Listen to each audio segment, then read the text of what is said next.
Welcome on into a special edition of Wake Up War Chant. We're in the prestigious elite, residence lounge, or that's not residence lounge is the right word, but we're in some sort of fancy VIP status that Gene Williams gets us here. By we, I mean myself and Michael Langston, recruiting analyst for WarChant.com. The 5-Star Challenge has come and gone in Atlanta. We're here now to bring you the very latest. Michael, thanks for being here, man. How are you? I'm fantastic, man. Long week. Yeah, a little bit of a Pretty long wiped week. out, but we're having a lot of fun and great event. They've taken really good care of us, and can't really complain. So many good things that happened this week.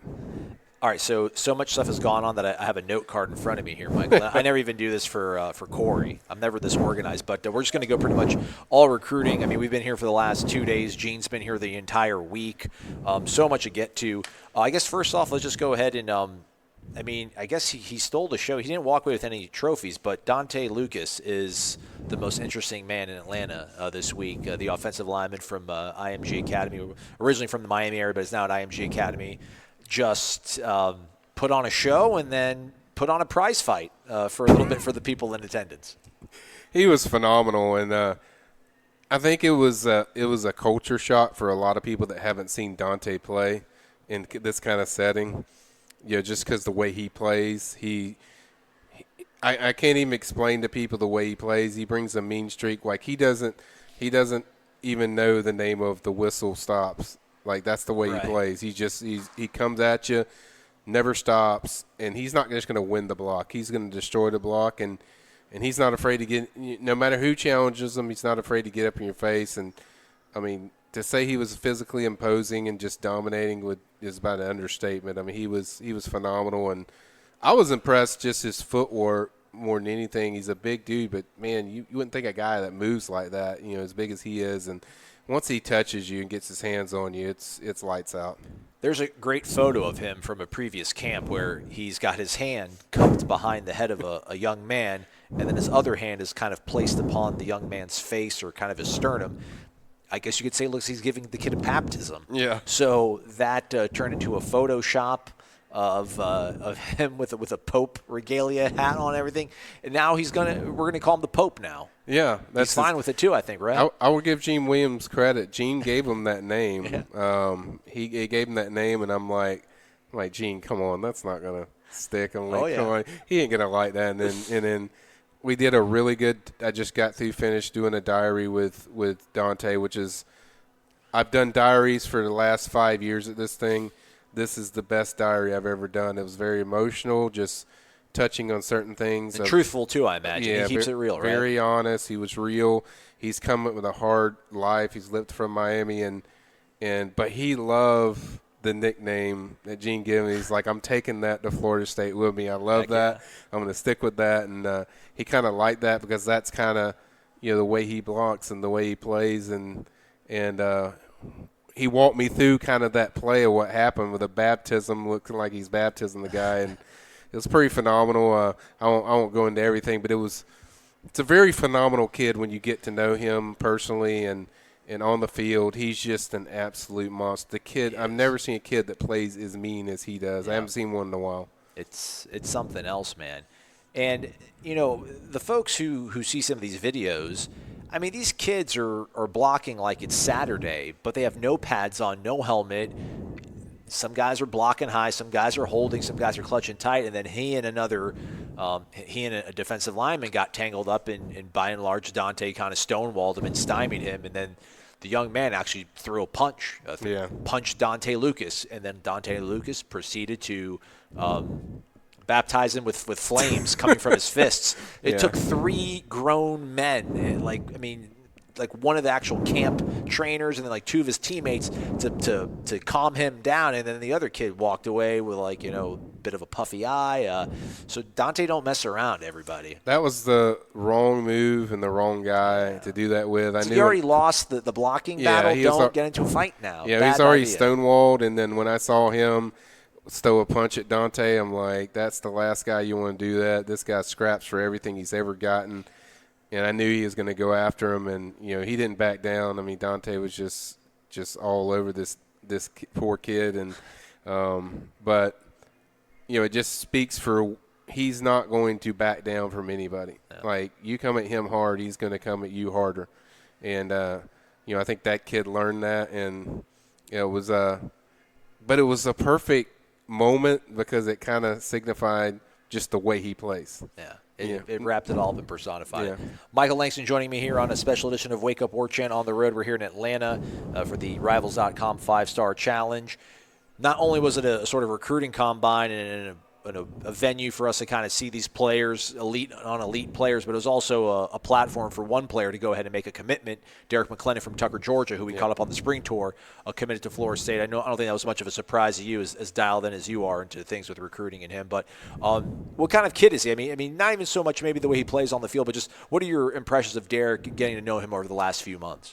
Well, he's a very soft-spoken kid, kind of like Dante, in that he speaks his mind. He's very honest. He's very truthful. Just since it's now over, I mean, Derrick already told me he committed, this first visit. So I already had a pretty good idea he did, but very, very, very good leader. Gets after it. He's not going to back down. I mean, the one thing I look for when kids in camps is, do they back down or do they just take a few reps here and there? He never he kept coming. Yeah, he lost some, but he also won a lot, and he's the type of kid that exudes a lot of confidence, and he's going to fit that strong side defensive end very perfectly, the way he runs the ports and certainly the way he can get after the quarterback with his power, quickness, and ability to shed blocks. He was maybe even a little better than I thought he would be today when I watched him.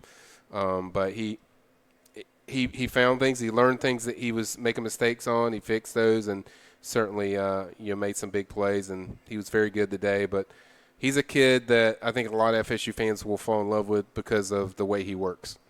How cool is it that you got a guy like Dante Lucas on the offensive line going out there and just playing physical and mean and angry, and then you have a guy like Derrick McClendon who's a disruptor on the defense? I mean, these are the kind of players, if you're a Florida State fan, I mean, this is stuff that you've been craving for the last few years, right? Mm-hmm. I mean, especially a guy like McClendon. I mean, I want to see a guy that plays defensive end that wants to get after the freaking quarterback, and it seems like that's what he's best suited for. Yeah, and you want guys that are going to compete with a mean level of just tenaciousness. Yeah. And I think both of those guys do that. You want guys that aren't going to back down. You want guys that can compete. I mean, you look at across the board, doesn't matter what position. I think we're starting to see kind of the Taggart reflection of the guys he wants is guys that you better be ready to compete. I don't care who you're playing. Don't let up. I want to see that energy. And I want to see we're gonna impose our will on people when we play them, whether it's the offensive side of the ball or the defensive side of the ball. I think these are type of Willie Taggart guys that they want to impose their will on teams where they're going to disrespect you. Now what are you going to do to respond? These type of kids, you're not going to have to do much. You say go, and they're going to just get after it. And I think it's really exciting just to see the different type of kids that he's bringing in and the different mindset of some of these kids they're bringing in, just the way they don't just want to win. They want to win every single rep in the way they compete.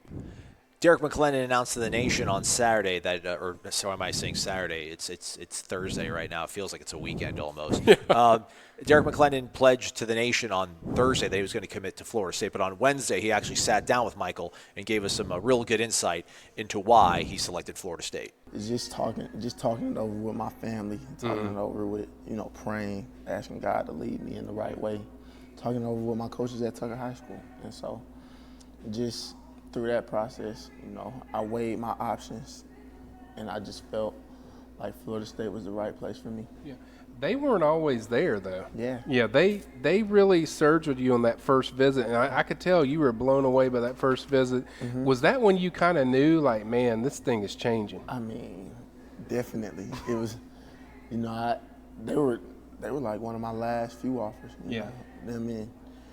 Them and NC State, two schools that were in my top three, and so when I went to Florida State, just okay, I'm gonna go down there. They want me to come. Went down there, and I did not. It blew me away. Coach Kelly, he's always been a good person, because every school he's been at, he's offered me at, and so just getting to know the coaching staff throughout this process, they just felt genuine, like I said in the first interview. And I separated the real from the fake. Yeah. And so. And they weren't even in your top 5. Yeah. they were like outside your top 5. Yeah, they weren't in my top 5. But tell me about Coach Schneider. I mean, Curtis fan raved about Coach Schneider. Talk about the relationship with Coach Schneider for you. Coach Schneider's just he's a great guy. He's he seemed genuine. He asked me more questions about my life than football. So that stood out to me. I know I love football, but there's a Derrick outside of football, and I want people to know that they're building a family. Coach Taggart, he's a great guy. His players are he's a player's coach. His players can come talk to him about anything, which a lot of players they go to these schools and they've never seen their head coach's office after their official visit or after the day they commit. And so I see players when I'm down there. I see players in and out of his office. He has PlayStations all over his office, and I know it's not for show. Yeah. I see players come in and just sit on his couch and play.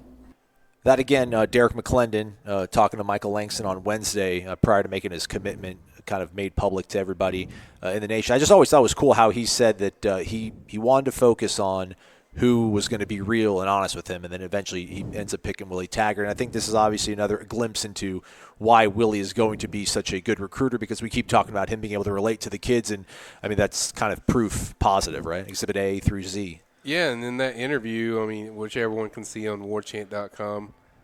Good job. Way to plug it in. Derrick didn't even have FSU in his top 5 before he visited the first time. He's like, he wasn't even considering them. He's like probably out of all the offers he had, they were last on his list until he visited them. And then it just shows you kind of the thing we've said along a lot of times is if they get a kid on campus, not only can they get in the picture, they feel like they can get them and make a change and certainly turn everything around. And they certainly did that one visit. When he took that first visit, I really felt like, you know what? I was thinking like, yeah, maybe he'll say top 5. But then when I talked to him, I was like, this kid's actually going here. It's like he wants to go here. It's like they have done something I haven't seen ever, that Jimbo did. I mean, you never saw a kid just visit one time, and it's like you felt like he's definitely going to FSU. And you saw that with Derrick, and I think the ability to relate, and not just relate with kids that are African-American kids because he's an African-American. He relates to everybody. I talked to Will Putnam, who's an offensive lineman from Tampa, last week, and Will said he understands how to connect no matter what background you have. And I think that's a big thing where, some coaches can only connect with certain players. Willie seems to have the ability to connect with all guys because of the background he comes from, and kids just see that stuff, and it comes out, and you just feel it. Yeah. You mentioned earlier about just these kids, the Dantes and the Derricks, that they want to compete for every rep and they want to win every single rep. I mean, this makes me think about John Dunmore, the wide receiver from Hollywood, Florida, from Chaminade, because things were kind of winding down in the first half of the day. They were getting ready to break for lunch, and they were doing one-on-ones, quarterbacks throwing to the receivers who were lined up on the DBs, and it had been going on for probably about 30, 45 minutes. Everybody had like 7 or 8 reps. Everybody kind of had enough. They were ready to go to lunch. But John Dunmore was one of the kids he kept wanting to line up. He wanted one more rep. He wanted to keep going out there and making more plays.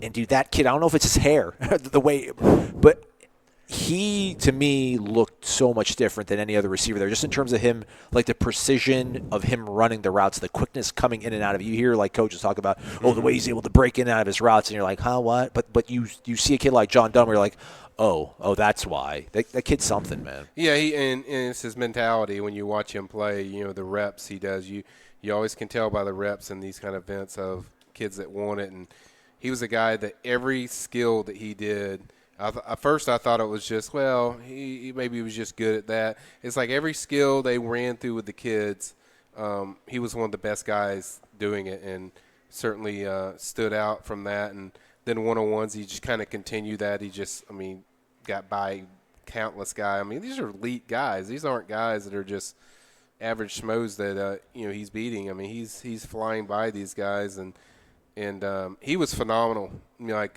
I thought he would do good, but we had guys like Jaden Hazelwood, who's a 5-star. He was even better than him. I agree. He was just better. He took it to him. He jumped on things and he didn't let up. And I think the main thing with John was, we mentioned this, before we talked earlier, that he just was much more comfortable this year than compared to last year, where I think he felt so much pressure. Where this year he was just relaxed, and he's like, I'm just going to focus on what I do. But the main thing, as you alluded to, is he never let up. He wanted to rep after rep. He wanted to keep going. Didn't matter who covered him. He wanted to attack, and I think he was always on attack mode all day long, and certainly I think he was one of the best receivers there today. And it doesn't hurt that, he was telling you the other day, he's been training with Ocho Cinco, Chad Johnson, played for the Bengals for Miami, and Antonio Brown, probably the best receiver right now in the entire world, wide receiver for the Pittsburgh Steelers. So no surprise to see him perform so well. How good are Florida State's chances with him? That's a guy that I would think you'd want to circle, square, check mark, all that stuff. Everyone, from Dante Lucas to Sam Howell to even people from the FSU side of things, they all feel whether he makes a decision now or he makes a decision later that he's going to be a Seminole. Okay. That's their confidence is pretty high. Sam's kind of a silent assassin where he doesn't share a lot, but even Sam, when pressed, who's going to be, the next commitment if you had to pick one, and he picked John Dunmore, which says a lot because they talk often. Right. And I think that speaks volumes. Now, he's hinted that he might make a summer decision, but he also, I think what's important to listen to that is he's emphatic that he's taking official visit to FSU, and they get the last official visit. He's emphatic no matter what happens. If he does decide in the summer, he's taking that visit. So you could look at it two ways. Either he definitely knows he's going to FSU right now, and the FSU is going to be the summer pick anyway, or if everything goes well in that FSU official, they have a very good chance to pull him that week once he visits. So it's his dream school. So I think there's a very good shot. Very good shot. You could see him in this class. Yeah. When we did the spring tour, we started off in South Florida, and we caught up with, I think John Dunmore was the first one that we did down there in South Florida. And then the next day we caught up with Chris Bogle from Fort Lauderdale, Cardinal Gibbons. And that was a kid sitting down talking. I remember walking out of there and just, wrapping up the cables and breaking all of our equipment down. I'm like, well, I'll see Bogle. We'll see him in Tallahassee, next year. Yeah. But it seems like maybe the courtship between Florida State and Chris Bogle is maybe not as rosy as it was, and then it's kind of in a holding pattern right now. Do you have any insight into that? Yeah, the funny thing about that spring tour was if you'd asked me, it's like, Mike, just pick one guy you definitely think is going to be in this class. I wouldn't have picked John. I would have picked Chris Bogle. Yeah. He was everything you looked at checked off about his twin sister goes to FAMU, loves Odell Higgins. They've been recruiting him the longest. He loves everything about FSU. He nearly committed to Jimbo when he was there, and then you find out later he nearly committed to Taggart, and his family loves FSU. Everything you thought was just there's no way. All the pieces together, and then for some reason they – the contact slowed down. He didn't hear from them, and then it picked back up with Mark Siders we talked about the other night. And, now they're kind of the reset buttons hit for FSU, and now they have to get that feeling back to where he knows, I'm a priority. I think it's important if you can get him over there for that July event or just sometime in the summer to kind of get that energy back as far as what they had.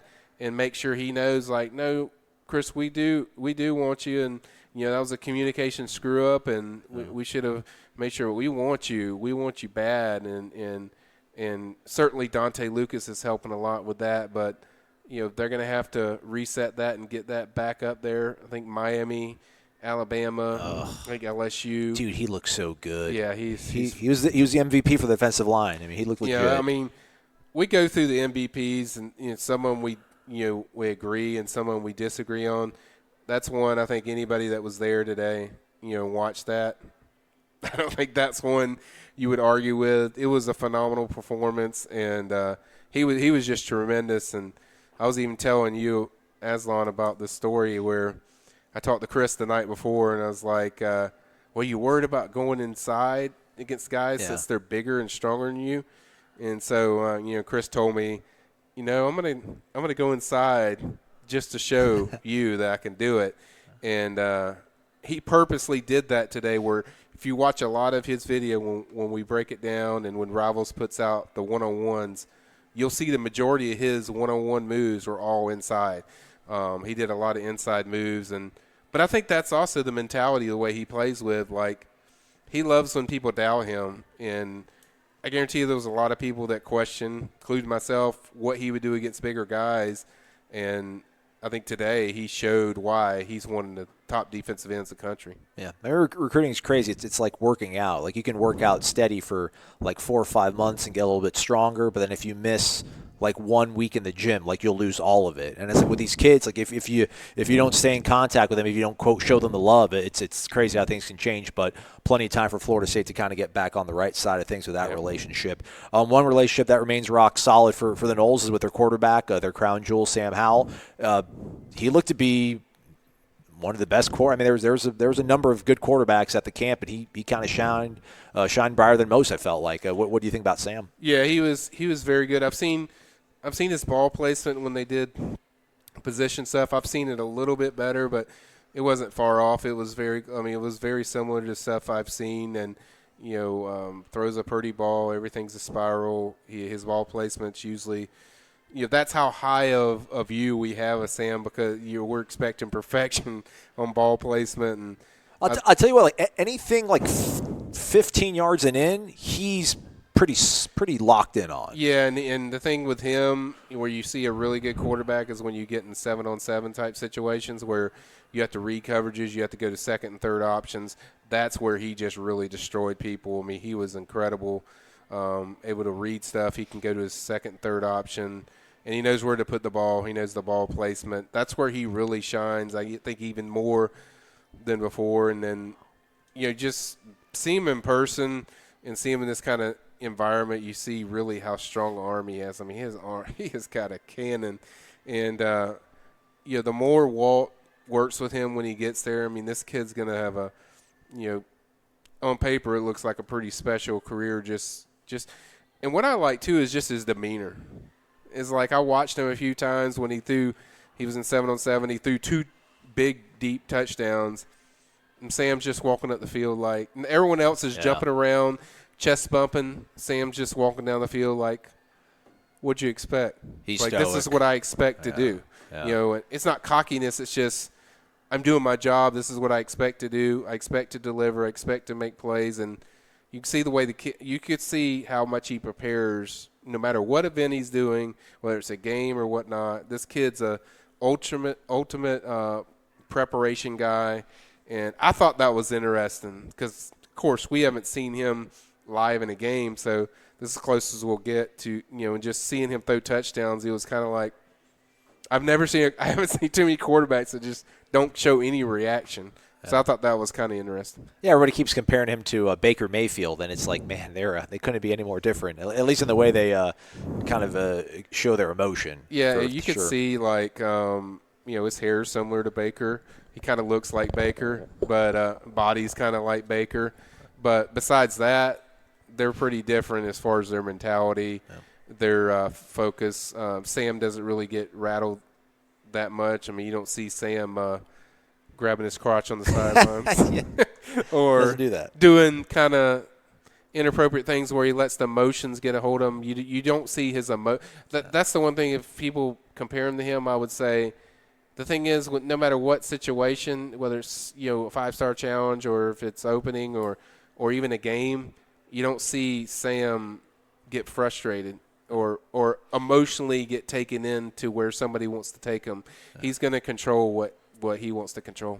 Yeah. There's a lot of good quarterbacks here. Sam obviously I think was probably top notch. I mean, I know Bo Nix was got a lot of garnered a lot of notoriety. Yeah. The running back position, there didn't seem to be a lot of really high-level running backs here at the camp, but Trey Sanders from IMG Academy, originally from Apalachicola or Port St. Joe, one or the other. Yeah, Apalachicola is in Port St. Joe area.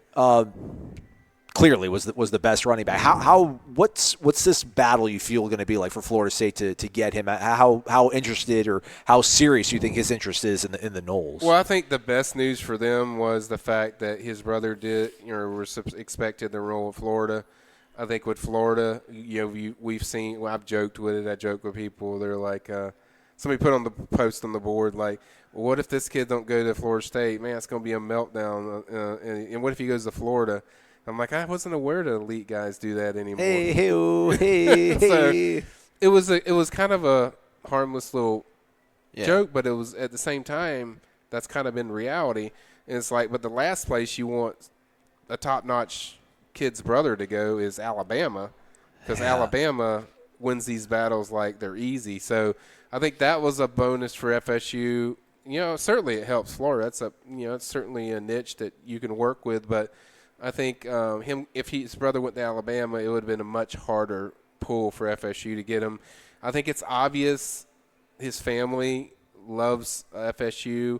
I think his mom kind of likes Florida, but a lot of that's because of the brother going to Florida and walking on. But I think the main thing is getting the family again on campus. The rest of the family seems very high on him. Obviously, it's Port St. Joe. That's not that far from Tallahassee. They like the fact it's the closest to home. You could really see, though, he also likes what Taggart would do with him in the offense. He's seen Can Akers. He's seen even the spring game what Kalen Laybourne can do going 90 yards and certainly sees what Jacquez Patrick can do.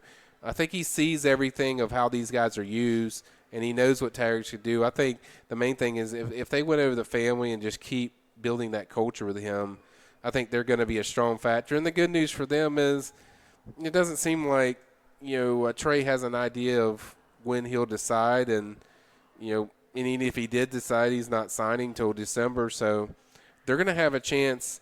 But I think this is another one where, we talk about this a lot, where they're building an excellent culture around FSU. They've done everything they need to do with Willie. But I think kids want to see what this team's going to do.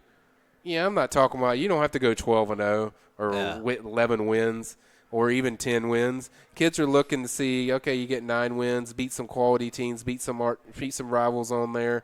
But the main thing is, what does the offense look like? What does the defense look like? If the offense is dynamic, they're seeing the backs involved, receivers are going down the field, exciting, crowds going crazy. The FSU fan base is just elated about, the dynamics of this offense. And then defense, they're getting after it, they're physical. I think that's really the main thing. What brand are we going to see? What scheme are we going to see? What brand? What excitement are we going to see? I think if they deliver in that area, they're going to have a really good chance at Trey and a lot of top guys. Well, the top guy they have already in the fold right now, at least obviously verbally committed, is the one lone 5-star they have, defensive back from Palm Beach Central, Akeem Dent, a.k.a. Sauce Magic, a.k.a. Do-It-All Dent. He missed some time out there at the 5-star challenge. You hurt his wrist, I guess you said, sprain, right? sprained wrist. He was a route across the middle, broke the ball up, but his hand was stuck in there, and so it kind of just drilled it to the ground. He put some ice on it. He could have went out there and played. If he was in a game, he probably would have played. But he's like, I'm not gonna ruin my season on a camp event. So he will still participate in the openings. What he told me, which he goes to next week. But he was very good. I liked a lot what I saw from Akeem, especially in press coverage. And I think one of his best plays was a mistake he made where he jumped a hitch route too much and got beaten. And it was funny because he's like, Sam was the quarterback throwing the ball, and Sam saw him get beat, and Sam put a little bit too much air under it. Akeem just recovered and exploded and almost got the pick because he broke on it so fast. And Akeem was actually telling me about that. He's like, I was grateful he did that because it helped me catch at the ball. But Akeem said it's something interesting. Like, it's like if he would have just lasered it in there, He's like, I think I would have picked it off because I was closing in on the play. I'm not sure I agree with that, but it was just interesting his response to that. But Akeem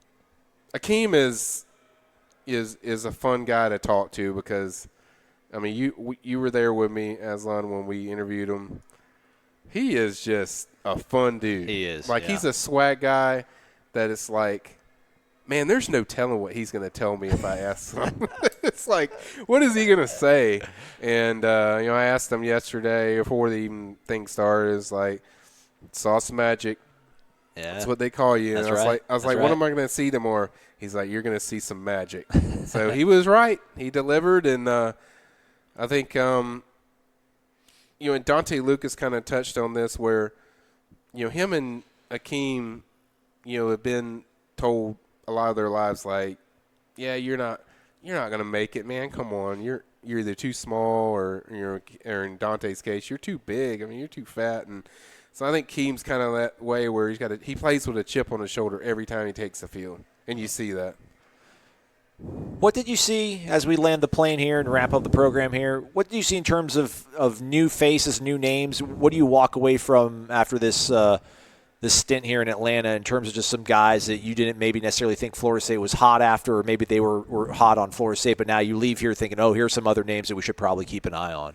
Well, I think the biggest takeaway was the kids from California, the 2020 linebacker Justin Flo. I'm telling you guys, that was the best player here.